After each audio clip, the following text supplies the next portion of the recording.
Alors aujourd'hui, la volonté, comme toujours à Cham, c'est d'être orienté sur des faits et des solutions sur un thème qui s'intitule « Comment parer aux incivilités des consommateurs de soins ».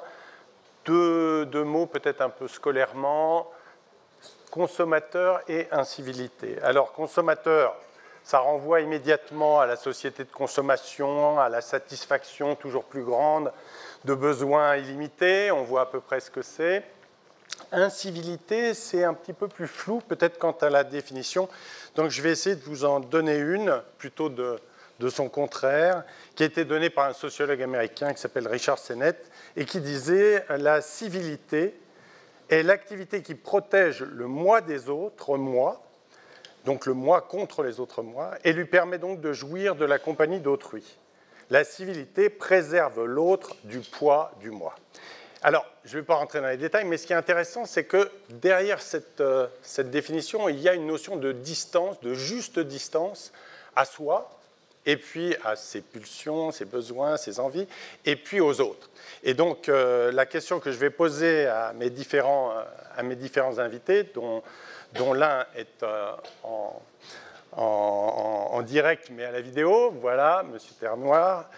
Est-ce que vous pouvez nous dire de quoi sont constituées toutes ces incivilités, puisque vous êtes en charge de l'Observatoire national des violences? Alors, bonjour à tous. Vous avez vu, j'ai mis derrière un décor de montagne. Voilà, comme ça me permet de m'associer à vous. Ces incivilités, en fait, l'ONVS, l'Observatoire national des violences en milieu de santé, pour vous situer le contexte, est né en 2005. C'est d'ailleurs à la suite du meurtre à Pau, d'un événement particulièrement violent, avec l'assassinat d'une infirmière et d'une aide-soignante. Mais les violences avaient commencé déjà bien avant dans la santé, et pas que dans la santé. Et parmi ces violences, on distingue effectivement ce qu'on peut appeler des incivilités qui sont très difficiles à définir. Et même sur un plan pénal, ça va être un peu compliqué. En fait, c'est tout ce qui est tout ce comportement asocial qui fait que des gens s'estiment être servis immédiatement, avoir tout de suite ce qu'ils veulent, passer devant les autres, ne pas tenir compte des règles de civilité, c'est-à-dire en fait de bienséance, de fait qu'on puisse se comporter en société tout à fait normalement. Alors ça ne va pas forcément à des violences qui vont en venir physiquement, si vous voulez, à agresser quelqu'un, mais ça peut être des comportements, des chahuts, des occupations de locaux, ne pas respecter les règles, exiger forcément de passer avant les autres, et puis après, ça peut dégénérer avec des propos outrageants, et puis après, on peut passer à un niveau plus supérieur, avec ensuite, on va dire, des menaces physiques, des menaces de mort. Mais en fait, c'est très compliqué à résoudre, parce que c'est un petit peu, je dirais, comme ce comportement que vous avez, je vais prendre un exemple un peu grossier, la voisine du dessus qui marche avec ses talons, et puis l'homme en dessous qui a son chien qui aboie, quoi. Et c'est très difficile à régler parce que ce sont des gens qui s'estiment dans leurs droits et on n'est pas sur un plan pénal strict qui fait que la machine judiciaire va se déclencher, qu'on va arriver à régler cette problématique. Et c'est pour ça que, en fait, c'est comment résoudre cette difficulté de nuisance qui fait que ça perturbe complètement et le fonctionnement des services, et ça joue sur les personnes, et ça joue sur les témoins qui assistent à toutes ces scènes. Exactement. Et dans quel contexte, vous pourriez nous expliquer dans quel contexte elles interviennent, ces violences? Est-ce qu'il y a des conditions qui favorisent des populations qui sont plus facilement la cible de ces violences? Alors pour moi, en fait, dans le cadre des violences qui nous sont signalées dans l'ONVS, donc c'est l'ensemble des établissements de santé, qu'ils soient publics ou privés d'ailleurs, on a mis 4 niveaux d'atteinte aux personnes dans ces violences physiques et verbales. Donc c'est ces injures, ces insultes, ces provocations sans menace. Après, on passe à des menaces d'atteinte à l'intégrité physique. Ensuite, violences volontaires, puis des violences volontaires avec armes. Moi, de l'analyse des signalements que je peux faire depuis plusieurs années, moi, j'ai catégorisé, mais ce qui n'est pas forcément l'idéal, mais ça permet quand même d'avoir une idée, 4 catégories d'auteurs. Bon, on a des personnes qui, par des comportements marginaux, je veux dire, être droguées, alcoolisées, des personnes qui ont des problèmes psychiatriques. Donc là, vous avez un certain type de violence. Mais vous avez aussi celle qui, je pense, prend de plus en plus d'importance et qu'on retrouve d'ailleurs dans toute profession, et pas que dans le domaine de la santé, dans toute profession qui rend un service en fait à la personne. C'est-à-dire, c'est la violence de monsieur, ce que je appelle la violence de monsieur et madame tout le monde. C'est cette violence qui n'existait pas, en tout cas qui n'était pas aussi révélée peut-être il y a 25 ans, mais qui fait que n'importe qui peut tout d'un coup, par frustration, on va prendre ce terme, que je retrouve souvent dans les signalements, par contrariété, qui ne supporte pas le fait qu'on lui dise non, comme un petit gamin de 3 ans, je dirais à peu près, et qui va commencer à manifester son mécontentement de façon dans un rapport de force qui dépasse, on va dire, le rapport normal qu'on peut avoir dans une société. On peut ne pas être content d'un service qu'on nous rend, mais là, on commence à dépasser, on va dire, le comportement civique qui fait qu'on va commencer à rentrer dans un caractère pénal. Voilà. Après, vous avez des personnes qui sont atteintes d'un trouble psychique ou neuropsychique, des personnes qui peuvent être notamment en EHPAD.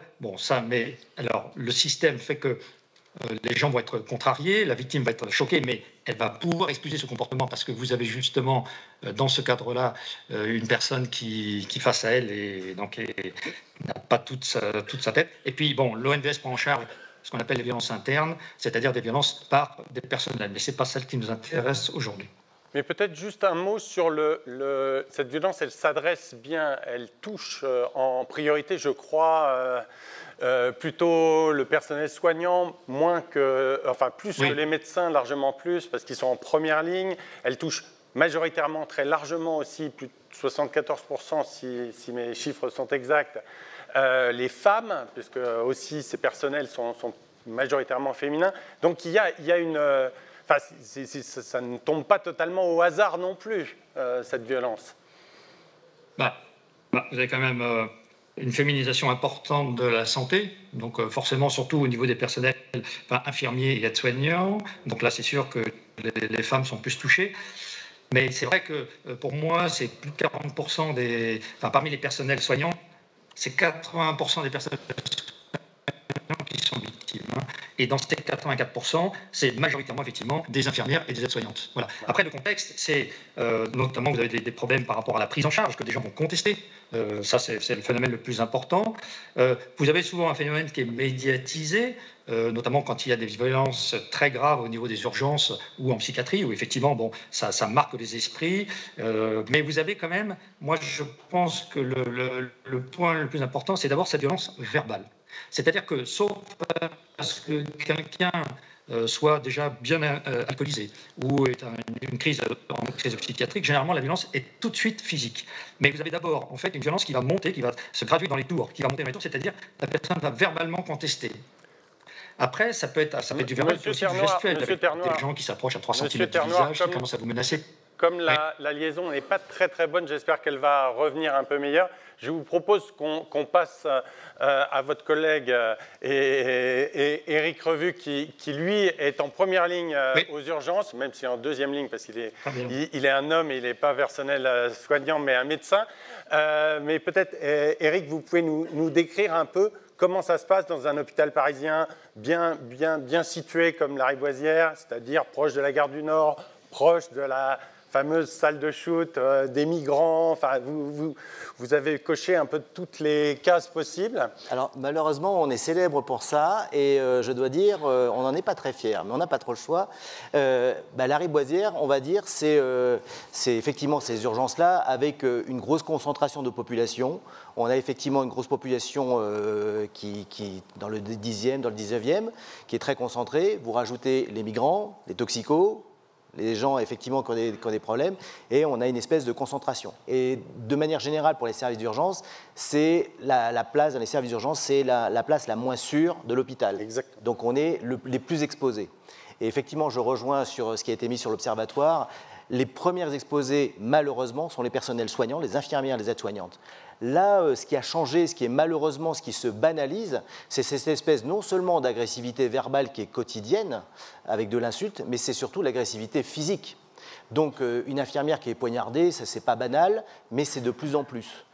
Et là, je parle des urgences, et on verra un petit peu sur l'explication, sur comment ça peut s'expliquer. Et puis, même dans le préhospitalier. Il y a 1 an, jour pour jour, mon équipe SMUR est partie prendre en charge un patient grave, Elle bloquait la rue, et c'est parce qu'elle bloquait la rue qu'il y a une bande d'abrutis qui sont venus et qui ont agressé l'équipe avec le patient à l'intérieur. Heureusement, le réflexe a été d'appeler les forces de police. Merci aux forces de police d'être arrivées tout de suite.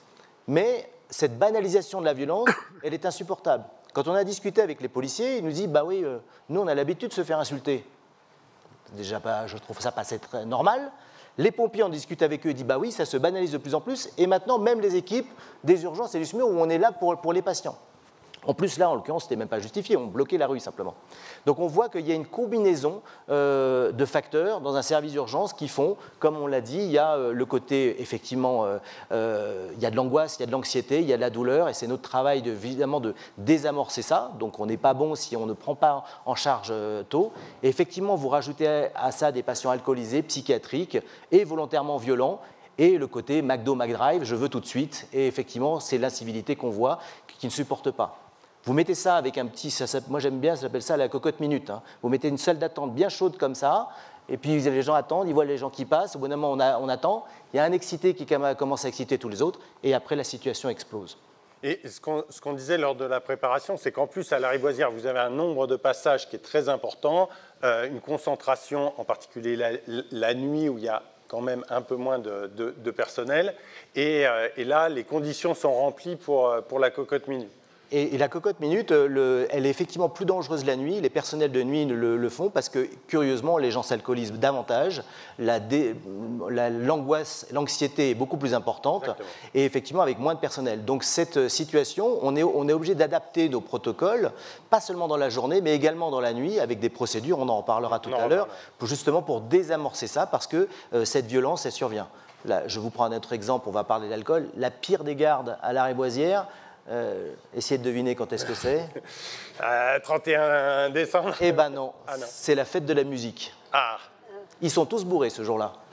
On n'a que des gens alcoolisés. Au lieu d'avoir 40 patients, on en a 100 qui viennent et ils sont tous alcoolisés. Je croyais que la musique adoucissait les mœurs, mais bon. Eh ben c'est ce que je disais, c'est pas la fête de la musique, c'est la fête de la picole, manifestement ils viennent. Alors, on sait que, et c'était le cas de l'Observatoire, c'est votre cas aussi, les établissements ne sont plus des sanctuaires, ils sont effectivement eux-mêmes exposés complètement à la violence, mais Gilles Bonnefond, les officines aussi, les officinaux, les libéraux aussi. Ben, on est également très exposé, puisqu'on on a la porte qui donne dans la rue, hein, donc n'importe qui peut rentrer et demander un soin. Les déclarations sont sous-estimées, c'est-à-dire que les chiffres que vous avez aujourd'hui sont largement sous-estimés. C'est le cas aussi pour l'Observatoire. Hein. Par contre, on pense que l'échantillon est représentatif, mais il y a une sous-estimation. Quelques expériences vécues. Un collaborateur, un couteau sous la gorge pour avoir des médicaments. Donc après, il faut rattraper à la fois le collaborateur, toute l'équipe, parce que tout le monde a des réticences pour retourner au comptoir. Ça dure un petit moment et ce n'est pas facile à régler. Une personne qui souhaite un traitement, il est surconsommant. Il veut son traitement en anticipation.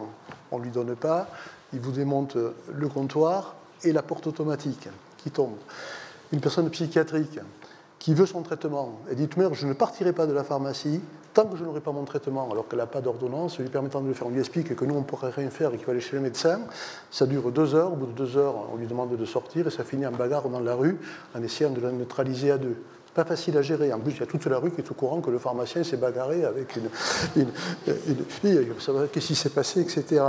Une consoeur qui vous appelle, qui est installée depuis 1 an, qui vous dit « Gilles, je vais arrêter. Je viens de me faire agresser par un patient schizophrène, dont une femme, une violence verbale inouïe. Donc on passe 15 jours à la récupérer pour qu'elle reprenne en faisant en sorte que ce patient ne vienne plus dans sa pharmacie. » Le Covid aussi a créé des tensions. Un rappel d'un geste barrière, le gars il vous crache. Alors, heureusement, il y a les plexiglas, donc ça a neutralisé un petit peu, mais enfin, c'est quand même violent. Je ne parle pas des violences verbales, je ne parle pas des vols et des dégradations classiques. Alors, les situations, c'est quoi? C'est le refus de dispensation. Vous n'avez pas une ordonnance, vous n'avez pas pu voir votre médecin, je ne peux pas vous délivrer le médicament. Donc, une situation bloquée où il faut arriver à expliquer. Bien sûr, des demandes de détournement de médicaments. On a des jeunes qui viennent chercher des médicaments pour faire des cocktails avec l'alcool. Donc, il faut savoir refuser et savoir écarter cette demande. Des ordonnances surchargées, falsifiées. Où là aussi, il faut expliquer. Les patients vous disent, mais non, comment vous me suspectez? Comment? Non, c'est pas moi. Donc, pas facile à gérer. Les ruptures de stock de médicaments, où il y a une incompréhension totale du patient en disant, mais comment ça se fait que mon médicament, vous ne puissiez pas l'avoir? Et puis, le dernier point, qui est certainement le plus important, c'est l'indisponibilité des médecins. Quand le médecin n'est pas disponible, j'ai besoin de mon médicament, donc je vais à la pharmacie. Oui, mais la pharmacie ne peut pas tout faire. Et donc, on est coincé. Voilà, très rapidement, le tableau. Et les choses, effectivement, comme vous le disiez, ne s'arrangent pas parce que voilà, je veux de suite. J'ai l'habitude d'avoir de suite les choses et je veux que le pharmacien puisse me le donner, sauf qu'on n'est pas un comptoir libre accès. C'est ça. Et de la même manière, les pharmaciens se sont dotés, comme c'est le cas pour les établissements, d'un panorama. Alors ça ne s'appelle pas observatoire, mais c'est un panorama. Et donc, de plus en plus, il y a documentation finalement de cette réalité qui touche toutes les professions, et c'est vrai aussi pour les médecins en ville, en cabinet. Alors, Daniel Vacher, vous avez la lourde tâche de représenter les patients et de nous dire finalement, vu du côté des patients, où se situent les incivilités? Est-ce qu'elles sont du côté des patients? Est-ce qu'elles sont du côté aussi des professionnels de santé parfois? Faut avouer que les incivilités, ce n'est pas un phénomène nouveau. On a connu ça depuis très longtemps. Ça revient sur le devant de la scène, bien médiatisé d'ailleurs, mais c'est en recrudescence, ça c'est certain. Et comme on le remarque tous, vous le remarquez tous, les urgences, les pharmaciens, on est dans une société qui change. Et cette société devient de moins en moins, je dirais pas patiente, disons, elle devient de plus en plus impatiente. Voilà. On va tourner autrement. C'est ça. Et moins tolérante aussi. Et chacun veut tout de suite, vous l'avez tous dit. Et malheureusement, on ne peut pas tout avoir tout de suite. Alors, du point de vue des patients, alors nous, associatifs, on est quand même plus soft que ce que vous vivez. Nous, on a plus des retours de patients dans des comportements agressifs plutôt que dans des violences.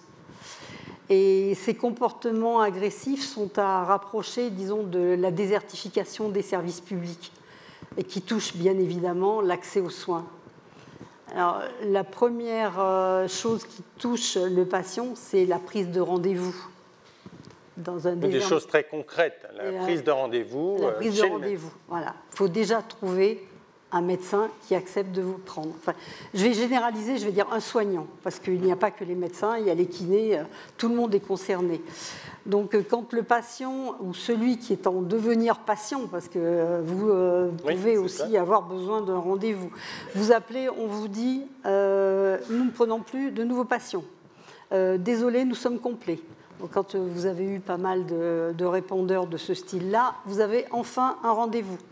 Le rendez-vous, le délai est très éloigné. Souvent, la distance est éloignée aussi. Il faut s'éloigner de chez soi pour trouver des soignants. Exactement. Donc, on a des rendez-vous pas à l'heure que l'on a choisie. Donc, ça implique une organisation au point de vue travail. On prend un RTT, on s'occupe de faire garder les enfants. Enfin, un contexte qui met quand même le patient dans une situation pas très confortable.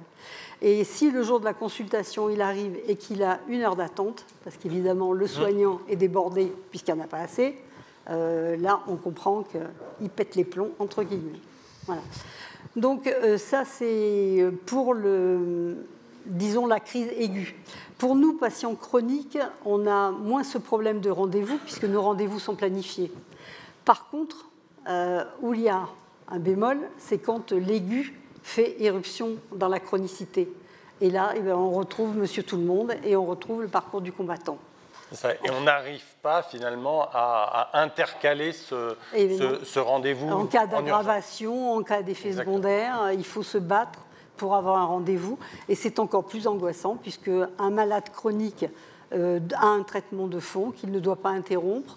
Donc avoir des rendez-vous retardés, ça l'angoisse, ça le met dans un état qui est Et qui peut peut-être, avoir des conséquences. non pas excuser, mais en tout cas expliquer une forme de violence.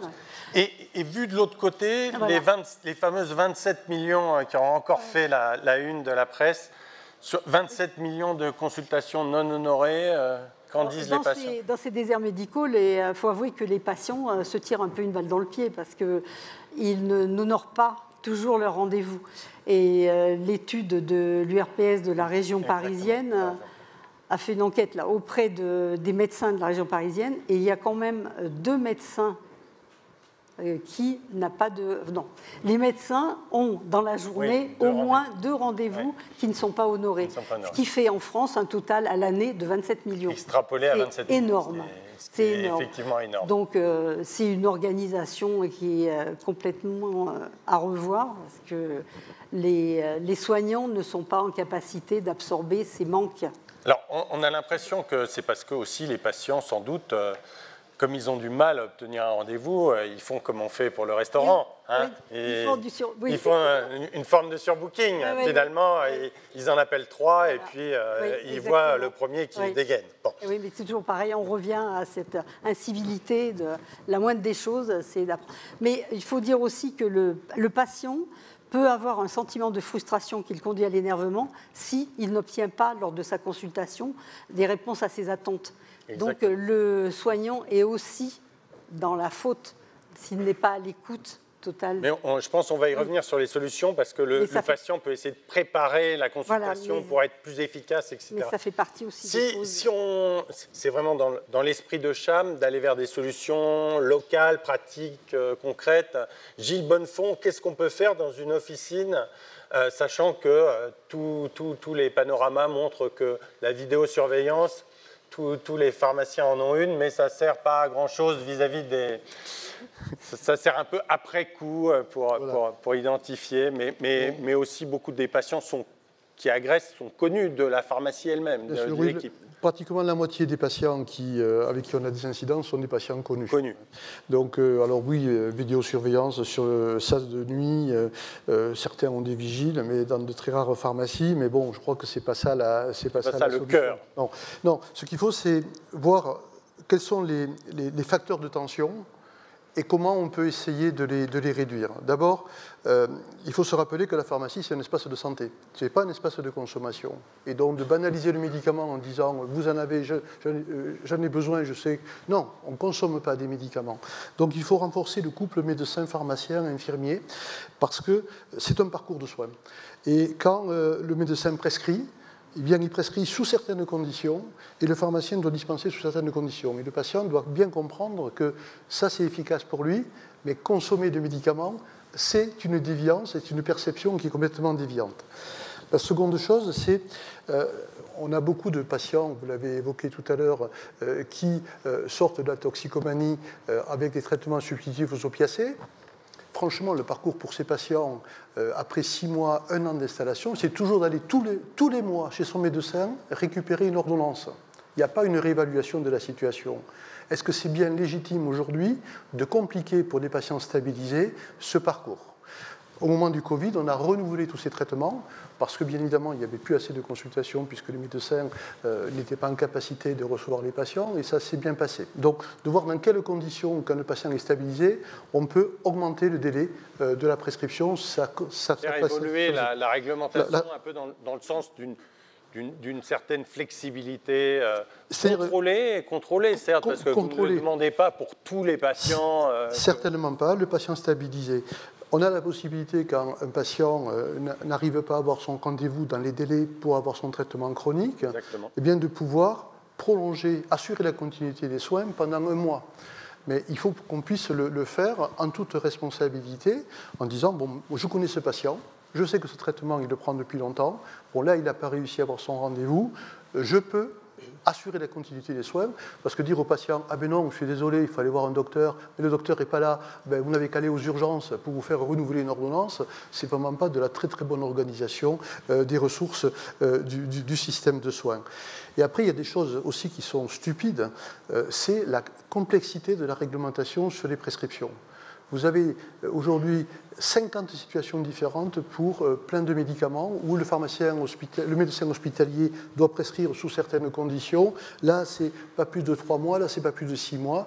Je pense qu'il faut qu'on simplifie parce qu'au bout d'un moment, on n'arrive plus. Le patient ne comprend pas d'ailleurs pourquoi il y a cette réglementation pour lui alors qu'il a besoin de ce médicament. Donc voir comment, avec les pouvoirs publics, on peut simplifier les règles de prescription et de dispensation. Et puis, bon, il faut améliorer l'accès aux soins parce que c'est bien ça qui pose problème aujourd'hui. J'arrive pas à avoir mon ordonnance chez le médecin, je vais voir ce que va pouvoir me faire le pharmacien, et puis là on se retrouve dans des situations de tension. Et puis les urgences, vous connaissez bien, quand une personne a passé 5 heures, 6 heures aux urgences et qu'elle vient à la pharmacie, elle est un petit peu tendue, quoi. Donc il vaut mieux pas qu'on ait des difficultés au moment de la dispensation. Merci. Éric, sur les urgences, qu'est-ce qu'on peut faire? Vous avez déjà mis en place un certain nombre de mesures. Vous pensez aussi à d'autres mesures qui pourraient être généralisées? Alors on a mis plusieurs mesures, effectivement, pour nous adapter à la population de patients qui viennent. Alors on va enlever déjà la population des gens qui n'ont pas besoin d'aller aux urgences, ceux qui j'arrive pas à avoir de médecin traitant ou j'ai pas de rendez-vous et je viens pour une ordonnance. On n'est pas là pour délivrer les ordonnances aux urgences, c'est pas notre travail. Mais du coup, on a mis en place une consultation avec des centres de santé juste en face des urgences pour que ces patients puissent être pris en charge. On doit donner une réponse à nos patients. Et il ne faut pas qu'ils attendent pendant 5 heures pour une ordonnance. Donc on a mis en place cette organisation et les patients sont satisfaits. Ça, c'est bien pour des patients qui peuvent payer, mais malheureusement, pour les gens qui n'ont pas de sécu, pas de couverture, on met en place un travail avec les passes pour des gens pour pouvoir le faire. Et enfin, malheureusement, pour revenir pour du pratique sur la violence, bah oui, on est obligé, nous, on a des vigiles à la porte des urgences. On a même un portique métallique pour pouvoir éviter, parce qu'on a eu plein de couteaux qui sont passés. Et en même temps, c'est pas infaillible, à ce que vous m'avez dit. Et c'est pas infaillible parce qu'on a même trouvé des trous dans la raquette parce que normalement c'est fait pour des patients qui passent, qui sont valides, qui passent sous le portique, mais on s'est aperçu qu'il y a des patients qui venaient en ambulance et ils ne passaient pas sous le portique. Et un jour, ça nous est arrivé avec un patient qui avait le couteau dans sa poche et qui était amené par les ambulanciers. Du coup, on a rechangé la procédure pour l'adapter.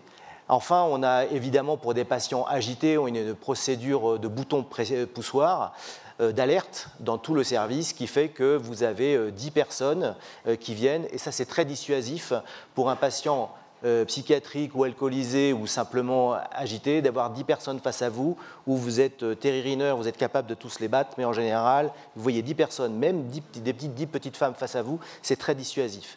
Et enfin, on a un travail en commun avec l'équipe de psychiatrie. C'est la pire des solutions, mais qu'on est obligé d'attendre, c'est des méthodes de contention physique et donc chimique, qui sont réservées à une très petite part de population. Et enfin, on a des procédures avec la police. Et surtout, comme je vous le disais, comme ce sont les infirmières qui sont les plus exposées, on encourage à porter systématiquement plainte. Et moi, je porte plainte et j'encourage l'hôpital à porter plainte parce que malheureusement, ce qu'on ne dit pas, et je voudrais le dire, il y a une sous-déclaration des effets indésirables et des agressions qui sont faites, qui sont banalisées par les soignants. Et malheureusement, et ça, c'est pas qu'en France, on le voit dans tous les pays du monde, cette sous-déclaration les nuit parce que du coup, ce sont des infirmières qui s'en vont, qui ne tiennent pas. Donc c'est vrai qu'on doit les encourager et les protéger. Et donc pour tous les cas d'incivilité, on les a poursuivis en justice avec des résultats plus ou moins variables, mais on a eu quand même des condamnations de prison. Donc c'est vrai qu'on est obligé de le faire. Et enfin, il y a le côté, là où on doit s'améliorer, nous clairement au niveau des urgences, c'est gérer l'attente. Parce que n'importe qui va attendre 5, 6 heures, 8 heures dans un service d'urgence, c'est aussi à notre travail de communiquer avec les patients, de leur expliquer pourquoi ils attendent. Et que quand vous dites, c'est idiot, mais quand moi je vois un patient et je lui dis que moi je suis en train de voir quelqu'un de plus grave, pour lui, quand vous venez, pour vous aussi, c'est important. C'est lui le plus grave. Donc on doit aussi communiquer aux patients. Ils ne doivent pas, c'est pas normal d'attendre sans aucun renseignement. Et quand je dis ça, c'est les patients, c'est également les personnes qui accompagnent. Et la famille à qui on doit donner des... Donc il y a un gros travail qu'on fait de ce côté-là. On n'est pas bon, il faut qu'on s'améliore de ce côté-là pour améliorer cette prise en charge. Alors moi, dernier point là-dessus, j'ai mon appli Mes Urgences, où sur l'Île-de-France, excusez-nous, c'est très parisiano-parisien, mais sur l'Île-de-France, il y a en temps réel le temps d'attente pour les enfants et pour les adultes. je regarde assez souvent, non pas plus par professionnalisme qu'autre chose, mais je regarde assez souvent, et il faut bien dire que parfois c'est un peu Caribe et Scylla, hein, c'est-à-dire qu'on a le choix entre 2h et 2h10, mais on n'a pas vraiment de solution où il y aurait marqué en 20 minutes. Et on ne triche pas en plus sur ces données-là, qui sont des données automatiques, parce que je pourrais être très barre, je dis bonjour madame, vous avez un truc pas urgent, vous allez attendre pendant 6 heures, ça ne marche pas, l'application Mes Urgences fonctionne très bien, elle donne le taux d'activité. Mais effectivement, quand vous généralisez aux hôpitaux qui utilisent, en fait, vous avez le même temps d'attente. Ouais. Et si on compare à ce qui se fait aux États-Unis, parce que les États-Unis, c'est du fric, un patient, quand il vient, ils le mettent sur les bords de route, venez chez nous, il y a 5 minutes d'attente. Exactement. C'est un peu triché, parce que le patient, il va juste s'enregistrer, et après, il va attendre pendant 4 heures derrière, on l'a enregistré. Voilà. Daniel Vacher, qu'est-ce qu'il faut faire, vu du point de vue des associations de patients, ou de la vôtre en tout cas? Je vais prêcher pour ma chapelle. Exactement. Déjà, les solutions à apporter vont être sur les deux volets, soignant-soigné. Parce qu'il n'y en a pas un qui est tout blanc et l'autre tout noir. Il faut taper des deux côtés. Donc, nous, pour la formation des étudiants soignants, on a des patients qui interviennent, alors soit des patients intervenants qui sont témoins, soit des patients enseignants qui interviennent dans des facs, dans les écoles de kiné, dans les écoles d'infirmières, pour sensibiliser à notre pathologie et pour sensibiliser à cette relation soignant-soigné. Il y a certains CHU aussi qui ont des programmes dans ce sens-là pour améliorer la relation soignant-soigné. Là, c'est le patient qui raconte son parcours et qui met bien en évidence toutes les embûches et toutes les galères à éviter. Il faudrait aussi, alors là par contre, nous on ne peut pas intervenir en tant que patient, en tant qu'association, mais faire de la formation pour les administratifs qu'on oublie, mais c'est eux qui sont en première ligne, notamment pour les prises de rendez-vous. C'est eux qui se prennent toutes les insultes, qui se prennent les scuds, vraiment en première ligne. Donc les former à gérer l'émotionnel, à désamorcer une situation qui pourrait devenir conflictuelle. Et ça, c'est plutôt de la psychologie et ça, on ne peut pas le faire. Pour qu'on ait je vous interromps, je suis désolé. Vincent Ternois, si la liaison nous le permet, peut-être un mot aussi sur les solutions que vous proposez dans les différents rapports. Oui. Vous me recevez là? Oui, oui. Très bien. Je pense que par rapport à ce qu'ont dit les autres interlocuteurs, il y a effectivement, je pense, une formation à la gestion de l'agressivité verbale et physique et à la communication. Voilà. On parlait de désamorçage de situation. Je pense que c'est effectivement un point qui est très important. Et puis, ça permet surtout aux soignants qui les ont suivis de savoir mieux aborder ensuite d'autres événements de ce type de violence. Et quand je vois les formations qui sont données dans certains hôpitaux, il y a effectivement le retour fait que les gens sont très heureux d'avoir su gérer des situations de violence. Donc ça, pour moi, je pense que c'est un point essentiel, c'est la formation des soignants à l'agressivité verbale et physique et à une meilleure communication. Parce qu'effectivement, un défaut de communication ou une mauvaise communication peut générer de la violence. Ça, c'est un Monsieur Ternois, est-ce que vous pouvez aussi donner un mot de conclusion? Parce que malheureusement, on doit tous passer à la conclusion et il nous reste que 40 secondes. Alors moi, je pense que c'est ça, c'est une palette d'outils. C'est une palette d'outils qu'il faut utiliser face à l'ensemble des incivilités et de violences auxquelles on peut être confronté et choisir ensuite, en fonction de l'incivilité ou de la violence que l'on a, choisir la meilleure solution. Voilà, je pense que ça, c'est un point qui est très important. Et l'hôpital, les deux mots de moyens importants. Simplifier la réglementation pour assurer la continuité des soins, avoir de la formation et l'ordre des pharmaciens a mis en place une cellule de soutien pour justement gérer ces situations de crise et renforcer le parcours médecin-pharmacien parce que je pense que c'est important pour le patient d'avoir une cohérence dans son parcours. Eric, ce n'est pas une fatalité. Il faut absolument lutter contre ça. Il faut s'organiser, s'adapter anticiper et former. Et Daniel? Empathie, de la part de tout le monde, soignants et administratifs, et respect mutuel. Derrière une blouse blanche, il y a un être humain. Avec un patient, il y a un être humain aussi. Merci beaucoup.